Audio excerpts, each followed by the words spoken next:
I'm Emma, and I'm doing my presentation over my great-grandma Florence.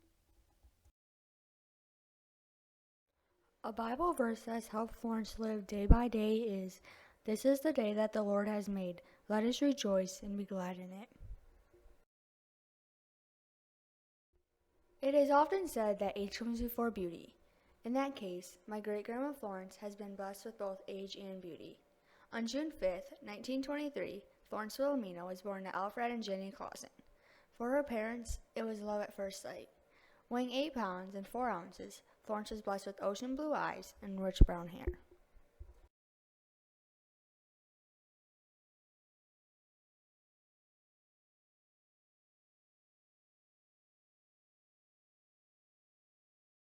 Along with her parents, Florence was also welcomed into this world by her big sister Anna. After her arrival, Florence later welcomed her 5 other siblings: Esther, Donald, Joyce, Evelyn, and Kenneth.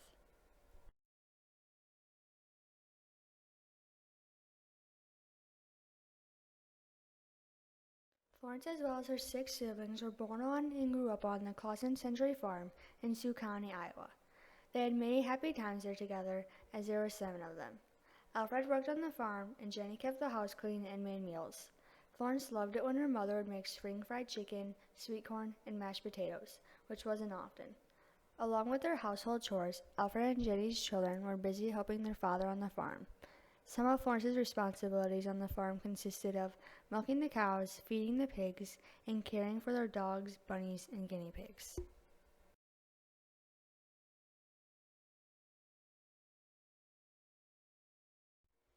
As the years rolled by, Florence's memories were getting dimmer and dimmer, but many wonderful ones still remained. Some of Florence's greatest memories come from hand-picking corn during harvest season with Anne and Esther.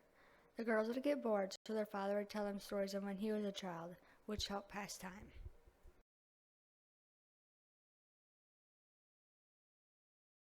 Florence started attending country school at age 5. There she had only one other classmate and the same teacher for the 7 years she was there. She would have to walk half of a mile to school each day. Now that Florence was 14 and in high school, she went to Rock Valley. When she was a junior, Florence started attending school in Inwood, where she later graduated in 1940. Florence celebrated her graduation with some friends by driving to Sioux Falls with the windows down, music blaring, and spending the night in a hotel. Throughout Florence's school years, she always had a special love for reading and mathematics.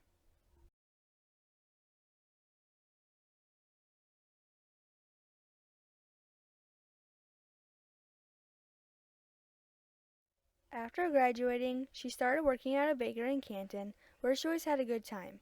One ordinary day, Florence was sitting outside her house when a few neighbors came to help her father. One of the neighbors, who was a little younger than her, had orange hair. His name was Roy.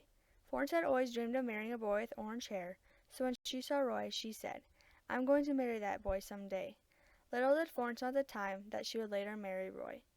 The two of them continued to get closer, and then Roy went into the Army after graduating. While Roy was in the Army, Florence taught for 5 years.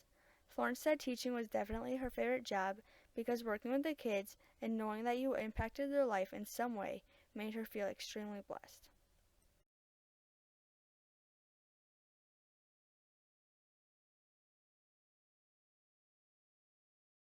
While Roy was serving his 2nd year in the Army, Florence went to visit him.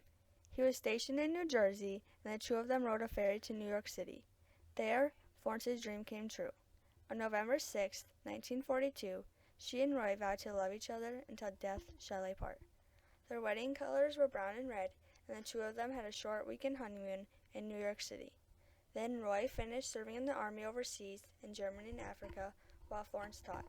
Some things Florence learned about marriage are to express love through both the good and bad times and to talk over problems.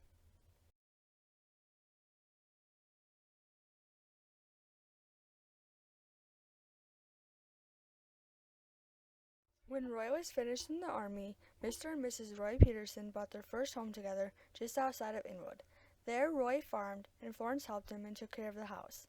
Just years later, the happy couple gave birth to their first of 4 children, Cheryl Kay. Nearly 2 years later, Kathy Jo was introduced into the world, and then the family of 4 moved into a bigger house on a farm by Rock Rapids. Just over a year after Kathy's arrival, The Peterson family of 4 turned into a family of 5 when Rondo Ray was born. Roy had always dreamed of having a son to help him on the farm, so when their final child, Russell Bob, came out of the womb, he was the happiest man alive.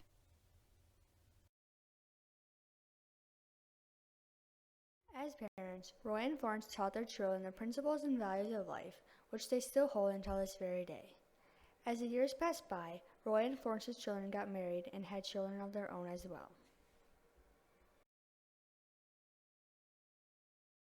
Florence has 8 grandchildren named Amy, Chad, BJ, Angie, Ross, Damon, Tyler, and Brooke. Throughout the years, Florence has enjoyed spoiling her grandchildren and watching them grow up and have their own children as well.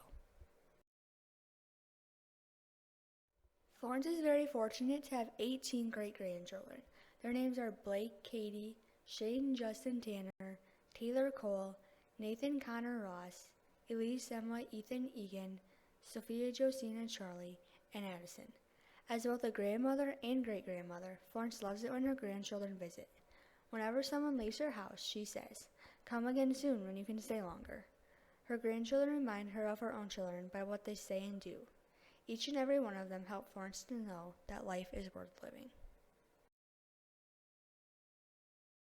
There are plenty of good days, but with good days come bad. That's just how life goes. The worst day of Florence's life was on August 22nd, 1986. Her husband, soulmate, and best friend Roy passed away. A few years later, Florence was very fortunate to get a second opportunity at love and marriage. On April 22nd, 1989, Florence happily married Charlie Menage. The couple had many good times together, but life for Florence just wasn't the same without Roy. The two of them spent 17 years together before Charlie passed away in 2007. Along with Roy and Charlie, Florence also lost her parents, her brother, 3 of her sisters, her grandson, and her daughter. With the passing of her loved ones, Florence had to find hope in God. She was always reminding herself that God gives his hardest battles to his strongest soldiers.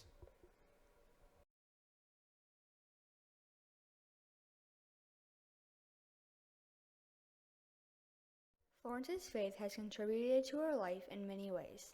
She is part of Emmanuel Lutheran Church and taught many years of Sunday school there. Some of Florence's hobbies as she grew older were golfing, dancing, sewing, baking, painting, and any craft-related activity.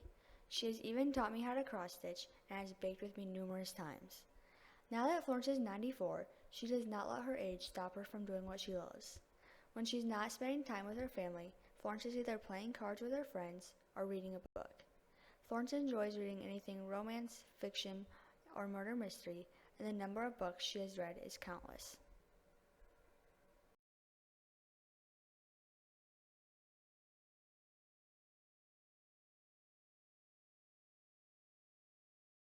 At the end of her time, Florence will be remembered as a loving wife to Roy and Charlie, a devoted mother to her 4 children, an intelligent teacher to her students, a fun-loving friend to many, and a person who risked her life to save others. To me, she is my Grandma Flo, who has left and is still leaving a good example to follow. Grandma always wanted us grandchildren to know that God is good and we should always try to live our life accordingly, and I can certainly tell that she has done the same.